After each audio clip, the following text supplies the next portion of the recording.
I remember the day I walked into the old abandoned theater for the horror movie casting. The air was thick with an eerie chill that sent shivers down my spine.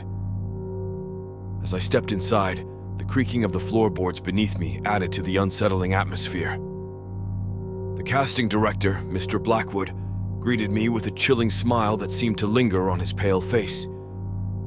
His eyes held a hint of something sinister, and I couldn't shake off the feeling that there was something off about him.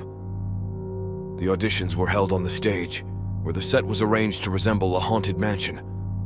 The props and dim lighting created a sense of foreboding that made my skin crawl. As I delivered my lines, I couldn't help but feel as though the shadows themselves were watching me, waiting for a moment of weakness to pounce. One by one, the other actors performed their auditions, each adding to the palpable sense of dread that filled the theater. But it wasn't just the setting that made me uneasy. There was something deeply unsettling about the entire experience. As the day turned into night, I noticed strange occurrences happening around the theater. Whispers echoed through the corridors, and I caught glimpses of figures darting in and out of the darkness. Mr. Blackwood seemed unfazed by it all, as if he reveled in the macabre ambience that surrounded us. When it was finally my turn to leave, I couldn't shake off the feeling that something had latched onto me from that place.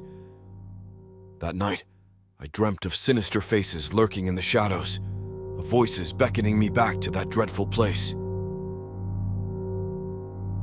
Weeks passed, and I received a call from Mr. Blackwood informing me that I had been selected for the role. Despite the unease that still clung to me, I couldn't deny the thrill of being cast in a horror movie. However, as filming commenced, I began to realize that the line between fiction and reality was blurring. Strange accidents plagued the set, and I started seeing familiar faces from the theater in unexpected places.